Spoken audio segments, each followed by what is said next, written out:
Hey folks, and welcome back to the channel. So Rush has kicked off their tour. This tour is going to be going on until next year sometime. I know people that are furiously buying tickets in Europe as we speak, as they are still available. The show at the Kia Forum in Los Angeles last night was a complete success. Besides Getty and Alex, we had Anika Nilles on the drums, and she absolutely destroyed on those drums. She had the feel down, groove, even the most iconic fills that Neil had played, all were there. She just crushed the gig. Nevertheless, there were still a few people that were not super pleased with her overall performance. And actually, I'm not sure it was their performance. We've had people leave kind of nasty comments once in a while on our own page, on our Rush reactions once in a while, and I tend to sweep them away. I tend to delete them as they come along. But just things suggesting that maybe there are people not so happy that Rush hired a woman to play the drums. And we'll leave it at that. The comments made it pretty clear that that was the issue.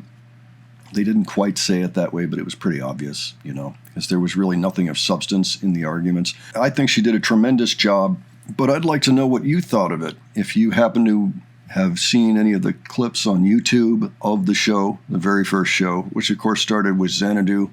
As some of you know, we reacted to Xanadu because we could not believe that that was the show opener and really the tour opener, and they just destroyed it. Now, Alex was a little bit tentative on some things playing that song, the very first song on the very first tour in 11 years. And I am more than happy to forgive him for that because, after all, it's the very first night. They've got two new people on board. It's not just Anakah, it's also Lauren Gold on the keyboards, helping out Getty quite a bit. I think that Lauren's presence there made it a whole lot easier for Getty to enjoy himself during this gig and subsequent gigs. It's going to be great for him. It's going to be a load off to not have to worry about all the same triggers and things that he had to activate during the tours of yore. It's a wonderful thing. Getty could not have looked more excited in general. The crowd, of course, was ecstatic. I know I would have been ecstatic had they come out and the first thing they played was Xanadu. That would have absolutely made my life, at least in terms of being a Rush fan. So behind me, some of you might notice, I've got the 3-record set that was available in the 80s and 70s too, I think, that compiled the first 3 albums that Rush put out: Rush, Fly By Night, and Caress of Steel. Now, this is still the only format in which I have Fly By Night and Caress of Steel. I did finally wind up with a Rush debut album. Not on the Moon label, but that's okay. I have so much affection for just that compilation, and I'm so happy they used to do that back in the day. I know they did that with the first few Kiss albums as well, kind of a similar thing. Just makes it so much easier, especially if you're on a budget and you're a kid in the 70s and 80s, which was my case, Before this, the only album that I had was, I think, Moving Pictures, or perhaps Exit Stage Left. When I came in with Rush, it was Exit Stage Left. Adrian beat me a little bit by having Permanent Waves. He's always had a good ear for things, too. But it's just been the most tremendous band for us ever since. And, I mean, that goes back 45 years. And so it was such a joy to watch the members of Rush having such an amazing time, and also being involved with this drummer that is just so exceptional that I'm sure Neil himself would have loved. I think that he would have been ecstatic to know that somebody like Anakah was available, willing, and able to just crush the sound that he brought to the band originally, but is not necessarily just trying to do exactly what Neil did. And I have heard that some fans were a little bit annoyed that she didn't do exactly Neil's parts throughout every single song.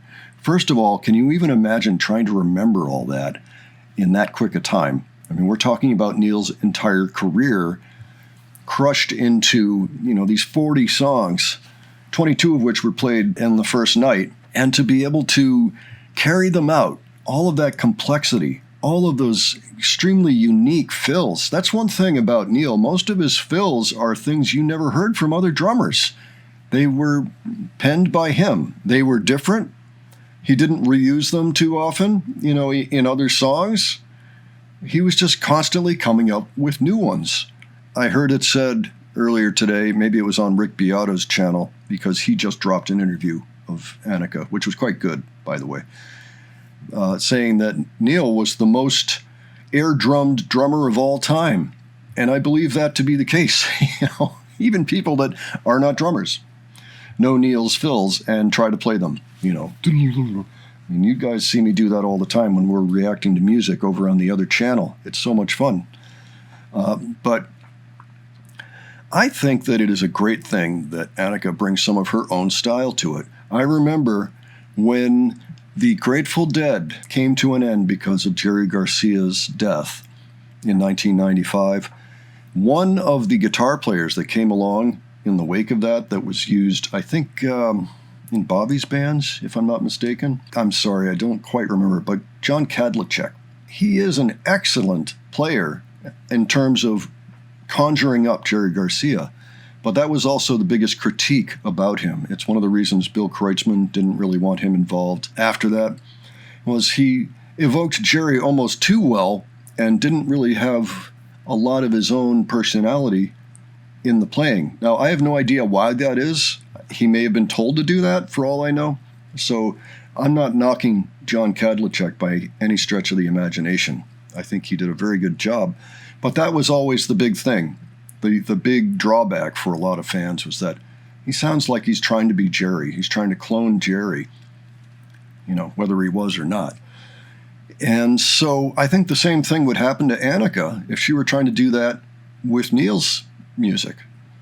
I think it is so much better. It makes the music feel more alive to me, that she doesn't try to copy him, fill for fill, hit for hit, any of that. That she has her own personality in her playing as well. And it's a wonderful personality. It melds so well with what's already there and playing now. The other two guys are still musicians. With any luck, we're going to see an album come out of this trio or perhaps quartet.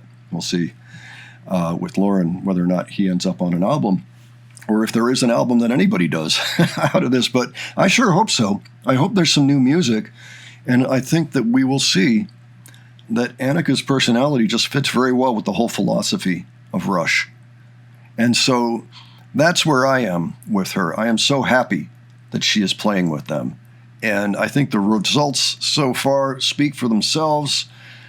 The gig went spectacularly. I just can't wait to see how it progresses forward. Yeah, it's going to be a heck of a year. I just can't believe Rush is touring again, with all respect to Neil. And Neil did get plenty of tributizing during the show. No one forgot about Neil, I can tell you that. Anywhere in that building, everybody had Neil on their mind, possibly for the entire show, like the entire duration, every second. But obviously Neil can't do it anymore. So this is the next best thing. And they chose the right person for it. And she has come through in a major way. What a story. So folks, why don't you let me know what your thoughts were. If you've listened to any of the show, give your thoughts on how Anakah did.